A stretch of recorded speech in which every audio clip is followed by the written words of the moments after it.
The nausea hit her before the alarm did. Serena pressed her palm flat against her stomach and lay still for a moment, staring at the water stain on the ceiling of her apartment in Mississauga. She'd been meaning to tell the landlord about that stain for 3 months. She still hadn't. There were a lot of things she'd been meaning to do that she still hadn't gotten around to. She rolled to her side and reached for the nightstand, where the ultrasound photo sat tucked under her phone charger. She'd put it there 2 nights ago after coming home from the clinic. Not sure where else to keep it. Not ready to frame it. Not ready to throw it away. 8 weeks. The technician had said it so plainly, like it was the most ordinary thing in the world. 8 weeks along, everything looks good. Serena had nodded and smiled and cried in the car afterward with the heat blasting, even though it was April and not that cold. She got up, made herself a piece of toast she didn't finish, and pulled her coat off the hook by the door. She had a 10 o'clock at the office and a 2:30 with a client in Etobicoke, and somewhere between those two things, she had to figure out how to tell Brandon. They'd been together for 2 years. He wasn't a bad man. That was the thing she kept coming back to. He wasn't a bad man. He was just a man who had never once, in 2 years, asked her what she wanted. Serena worked in urban planning for a mid-sized firm on King Street West. She was 31 years old and had been promoted twice in 4 years, which her boss Hugh liked to mention at staff meetings, like it was something that reflected well on him. She had a good eye for spatial detail, a patient way of listening in meetings, and a habit of staying late that had nothing to do with dedication and everything to do with the fact that going home felt quieter than she knew how to handle. Brandon worked in commercial real estate. They'd met at a friend's dinner party in Liberty Village, the kind of party where everyone brings wine they looked up online 5 minutes before the LCBO and pretends they chose it thoughtfully.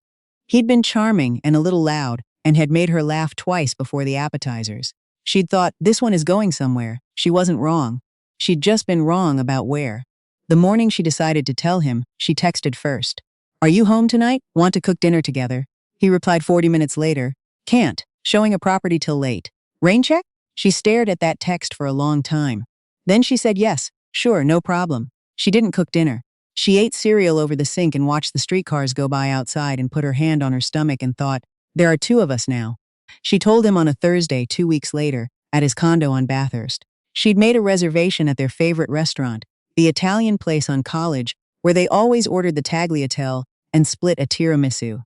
She'd planned to tell him there, over candlelight, with a glass of sparkling water in her hand. But when she arrived at his building, the concierge buzzed her up, without asking, the way he always did, and she rode the elevator to the 14th floor and let herself in with the spare key he'd given her 8 months ago.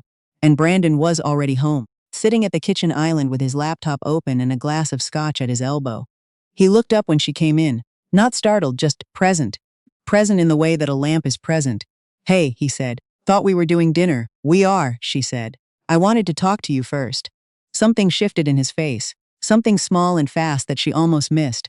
She sat across from him at the island. She'd rehearsed this. She knew what she was going to say. But when she opened her mouth, what came out was, "I'm pregnant." Brandon set down his scotch. The silence that followed was the longest Serena had ever lived through. Longer than the elevator ride up. Longer than the drive over. Longer even than the 2 weeks she'd spent carrying this secret around like a stone in her coat pocket.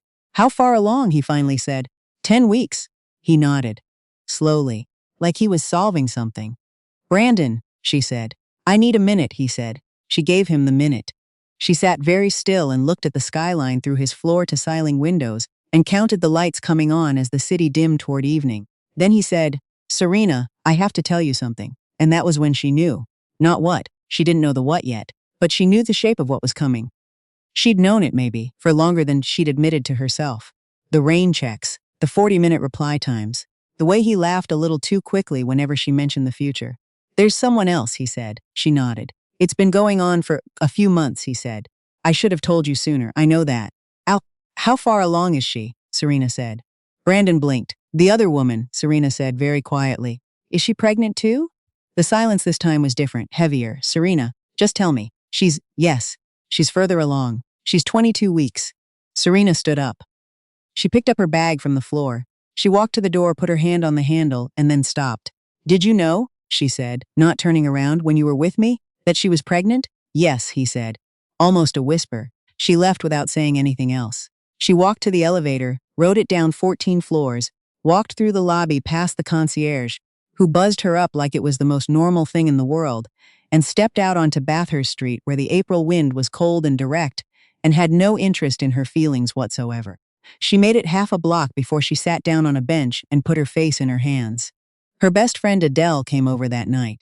Serena had called her from the car. She hadn't driven. She'd taken the Uber and sat in the back seat with her hood up, and she'd called Adele before they even turned off Bathurst, and Adele had said, "I'm on my way. Stop talking. I'm already putting my shoes on." Adele was the kind of friend who showed up with ginger ale and crackers even when you hadn't mentioned the nausea.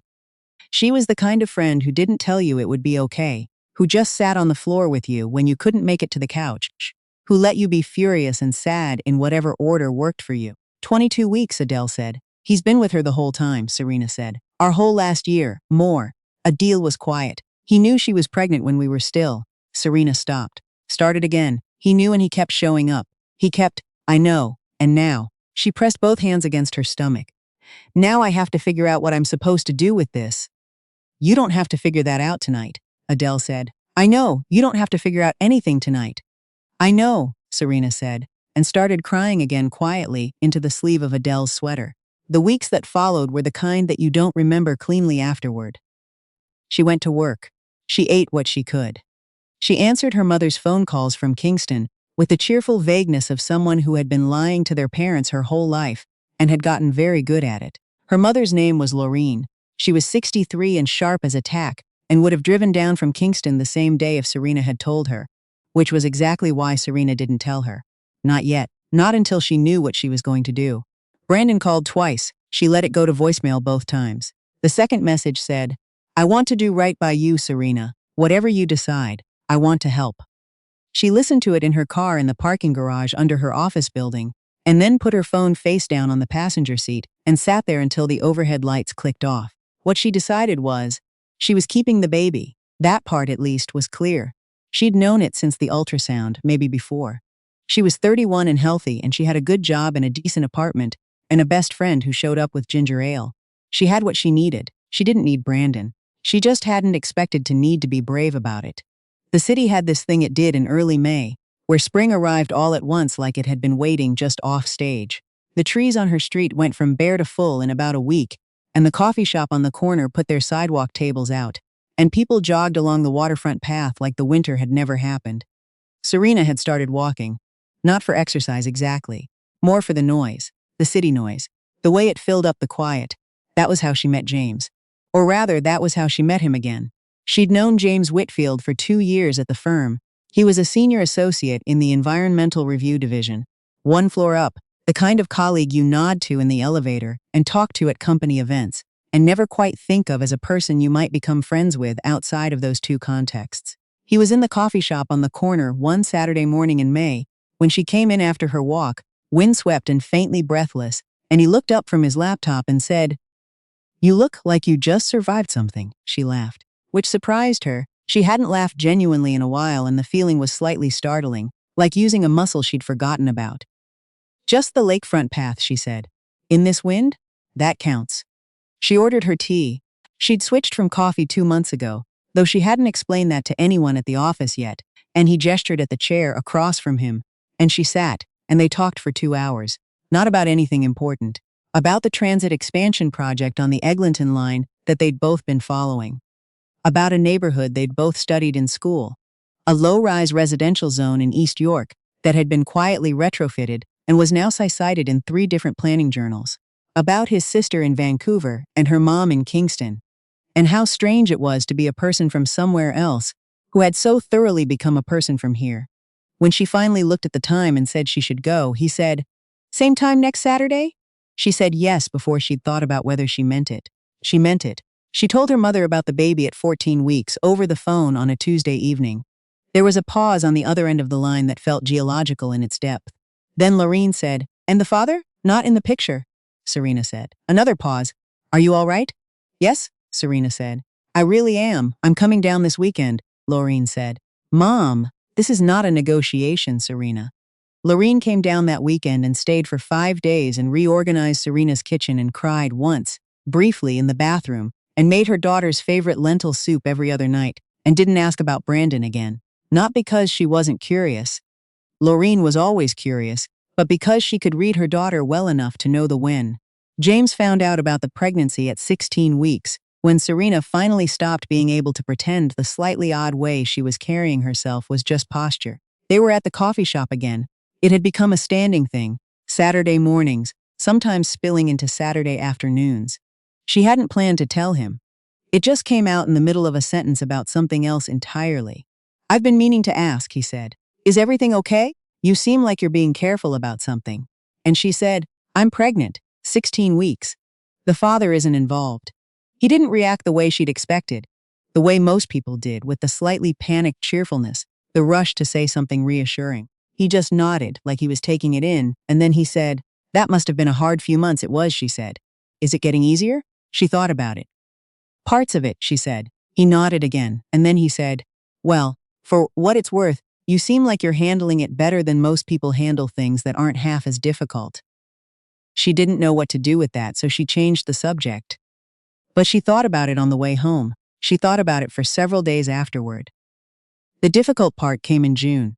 She'd known, abstractly, that she would run into Brandon eventually. Toronto was not actually a small city, but it behaved like one if you moved in certain circles, and they moved in some of the same ones. She'd been careful. She'd avoided the places they used to go together. She'd turned down 2 events where she suspected he might show up. She hadn't counted on the hospital.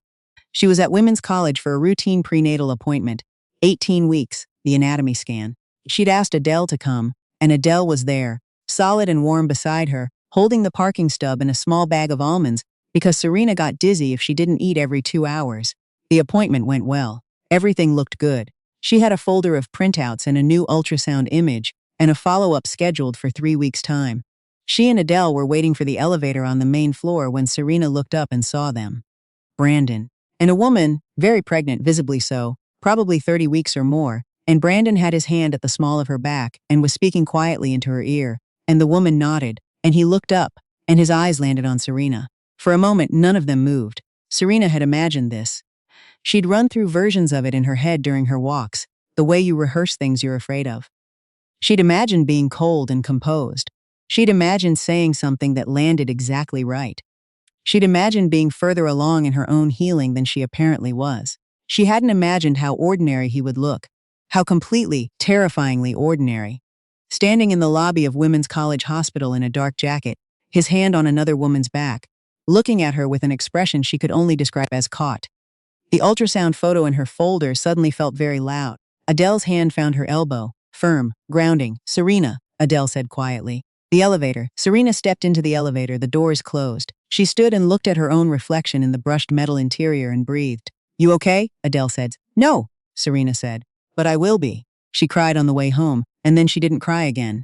Not about Brandon, not after that.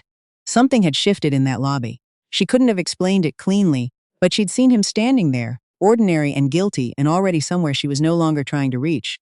And something in her had let go. Not forgiveness. She wasn't there yet, and maybe that was fine. Just release. The particular relief of a rope going slack. She texted James that evening without thinking too hard about it. "Bad day. Want to talk?" He called within 10 minutes. They talked for an hour and a half. She told him about the hospital. She told him about the elevator and Adele's hand on her elbow and the terrible ordinariness of Brandon's face. She told him things she hadn't said out loud yet, things she'd been storing up in the quiet of her apartment without realizing how heavy they'd gotten. James listened. He didn't try to fix it. He didn't tell her what she should have done or what she should do next. He just said, "That sounds really hard. I'm glad you texted." After she hung up, she sat with her tea going cold on the coffee table and thought, when did this happen? Not a question. An observation. She wasn't sure exactly when James had stopped being a colleague she liked and started being someone she thought about when she didn't have a particular reason to. It had happened quietly, the way good things sometimes do. Not in a single moment, but in an accumulation of small ones. The Saturday mornings, the way he remembered things she'd mentioned in passing, the way he said her name, not like it was a greeting, but like it was the beginning of a sentence. She wasn't ready to say it out loud yet, not even to Adele. But she knew. James asked her to dinner in July. Not the coffee shop, dinner properly. A place in Leslieville he'd been meaning to try. He said, if she was up for it. She was 23 weeks by then, and had long since stopped pretending the pregnancy wasn't visible. She wore it the way she wore everything. Matter-of-factly, without apology, with the occasional wave of terror she was getting better at managing. At dinner, he asked her questions about the apartment she was thinking of moving to, bigger, second bedroom, ground floor with a small garden on Roncesvalles. And she asked him about the brownfield remediation project. He'd been battling with the city over for 8 months, and they stayed until the restaurant started stacking chairs around them, and the server said very apologetically that they really did need to close. On the sidewalk outside, he said, "I want to be honest with you about something." She said, "Okay, I've been trying to figure out the right time to say this," he said. "And I'm not sure there's a right time, so I'm just going to say it." He paused. "I really like you, Serena, and I don't want you to feel like I'm adding pressure to anything, because you have enough on your plate, and I'm aware of that. But I didn't want to keep not saying it." She looked at him for a moment. The streetlights were on. Someone cycled past. "I really like you too," she said. He smiled. It was a quiet smile, the kind that didn't announce itself. "Okay," he said. "Good." They took the streetcar home. He got off 2 stops before her, and before he did, he squeezed her hand and said goodnight, and she rode the last 2 stops with her face turned toward the window, and something warm spreading steadily behind her ribs. She moved to the apartment on Roncesvalles in August, 1 week before she hit 28 weeks. Lorene drove down from Kingston with her car full of casseroles and insisted on assembling the crib herself, consulting the instruction sheet with the focus of someone diffusing a device. James came on the second day with coffee and helped move the bookshelf that her neighbor had very helpfully placed directly in front of the electrical panel. Her father, Gordon, called from Kingston to wish her luck with the move and told her she was braver than she knew. Her dad was a man of very few words and used them carefully, so Serena held on to that one. There was a moment in the afternoon when most of the boxes were in, and Lorene was in the kitchen organizing pots, and her friend Adele was hanging curtains in the bedroom, and James was sitting on the floor assembling a side table with the Allen key from the packaging. And the August sunlight was coming in through the garden door, and Serena stood in the middle of her new living room and thought, "This is the beginning of something." She pressed both hands to her stomach. The baby moved. She'd been moving for weeks now, little deliberate flutters that had become the most reliable thing in Serena's day. "I know," Serena thought. "I feel it too." She went into labor at 38 weeks, on a Wednesday morning in late October, when the leaves on the Roncesvalles trees had gone full amber, and the neighborhood smelled like rain and wood smoke. Adele drove her to Mount Sinai. Lorene was on the highway from Kingston before Serena had even finished the phone call. Labor lasted 11 hours, which Serena afterward described as a very long seminar on what the human body is capable of. At 9:47 in the evening, Noah arrived. 5 pounds 14 ounces, a full head of dark hair, the most indignant expression Serena had ever seen on anything. Lorene cried so hard the nurse checked on her. Gordon drove down the next morning and sat in the hospital chair beside Serena's bed, holding his granddaughter with the careful intensity of someone handling something very precious and uncertain about their own grip. He looked up at Serena after a few minutes and said, "She's got your chin. She's got your stubbornness," Serena said, and he laughed, and it was the best sound she'd heard in a long time. James visited that afternoon with flowers, 2 different bunches, one for Serena, and one smaller one he set on the windowsill next to the bassinet. He sat in the other chair and looked at Noah for a while without saying anything, and Serena watched him looking, and something she'd been quietly carrying for months settled further into place. "She's incredible," he said. "She is," Serena agreed. She went back to work at 7 months, not because she had to. She had the full year, but because she'd found in the strange new arithmetic of her days that she missed having her brain occupied with problems that had solutions. She'd negotiated a phased return, 3 days a week until spring, then back to full-time after. Hugh had agreed so quickly, she suspected he'd been worried she wouldn't come back at all. Life settled into a new shape, not the shape she'd imagined when she was standing in Brandon's condo, listening to the silence before he told her. Not the shape she'd been quietly grieving for in the weeks that followed. Something different. Something that fit her better than the old shape had, even though she hadn't known before that a shape could fit you in that way. Brandon contacted her in December through a mutual lawyer to discuss formal acknowledgement and child support. She handled it the way she handled most difficult things at this point, directly, without drama, with Adele's phone number on speed dial just in case. She heard through the grapevine that his other child had been born in September. A boy. She sat with that information for an afternoon and then set it down. It wasn't her business anymore. It hadn't been for a long time. She and James didn't rush anything. They didn't need to. There was something easy and self-evident about how they fit. The way their Saturday mornings had expanded to include Friday evenings and Sunday walks along the waterfront with the stroller. And Adele third-wheeling cheerfully, and the city doing its slow seasonal rotation around them. He met Noah when she was 6 weeks old and was so transparently, genuinely interested in her that Serena had to look away to not embarrass herself. He'd asked her at some point, she couldn't remember exactly when, if she wanted him to be more involved, more present, what felt right to her. He'd said it the way he said most important things, quietly and without pressure, as if he was genuinely prepared for any answer. She'd said, "I want you here." He'd said, "Okay, I'm here," and he was. Noah's first birthday was on a clear October afternoon, the kind that Toronto does brilliantly and briefly before the gray sets in. Lorene had come down again. She'd made a habit of it, monthly visits that had become the rhythm of the year. Gordon came too, and Adele was there with her partner and their daughter Rosie, who was 9 months old and deeply skeptical of the birthday decorations.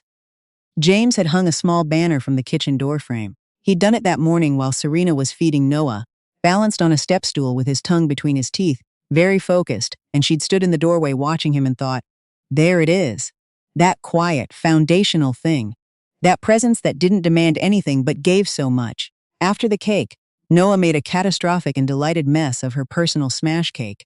And after Lorene and Gordon had driven back up the 401, and Adele had bundled Rosie into the car seat and hugged Serena for a long time at the door, and after Noah had been bathed and fed and put down in her crib in the room with the yellow curtains, James and Serena sat on the couch with the remains of the party around them, and it was quiet in the way that good quiet is, full rather than empty.